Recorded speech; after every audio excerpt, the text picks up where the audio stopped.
ओम गुरुवे नमः। आज हम पढ़ेंगे मैटर के बारे में और अपना जो ये प्यारा सा सफ़र है केमिस्ट्री का, फ्रॉम बेसिक टू एडवांस, इसको हम आगे प्रोसीड करते हैं। तो आज का टॉपिक है मैटर। कल मैंने आपको बताया था कि जो मैटर है हमारे यूनिवर्स में जितने भी मटेरियल है, सब्सटेंस है, that can be living or non-living, that all comes under matter. हमने मैटर की पहचान कैसे की थी? सिंपल सी पहचान बताई थी मैंने आपको। कोई भी सब्सटेंस ले लो, अगर उस पर्टिकुलर सब्सटेंस का अपना कोई मास होता है या वो स्पेस ऑक्यूपाई करता है, that means that substance is matter.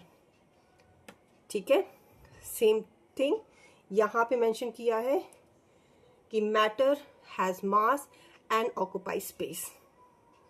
Fine. What is the example of matter? You can say anything, no? यहाँ पे तो देखो water, air, soil, wood लिखा है. You can say pen, you can say this laptop, you can say this table, all comes under matter. अब हम थोड़ी nature के बारे में पता कर लें। जब हम किसी भी पर्सन के बारे में पता करते हैं तो उसका नेचर पता करना बहुत इंपॉर्टेंट होता है। इन द सेम वे अगर हम मैटर की बात कर रहे हैं और उसके नेचर के बारे में पता नहीं किया तो ये अत्याचार होगा मैटर के ऊपर। सो मैटर के नेचर के बारे में अगर हम आगे प्रोसीड करें तो हमें पता होना चाहिए कि मैटर का नेचर कैसा है। मैटर छोटे छोटे पार्टिकल से बनता है, which is known as atoms and molecules. Matter के जो पार्टिकल्स है उनके बीच में स्पेसेस प्रेजेंट होते हैं। What does it mean? हमें पता है कि देखो मैटर के 3 पार्ट्स होते हैं। It can be solid, it can be liquid and it can be gas.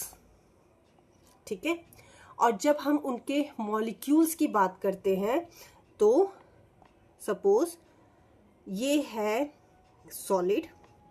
जब मैं इनके पार्टिकल्स के बारे में बात करूं तो इनके जो मॉलिक्यूल्स है वो टाइटली पैक्ड होते हैं और इनके बीच का जो इंटर मॉलिक्यूलर फोर्स होता है, what do you mean by inter molecular force?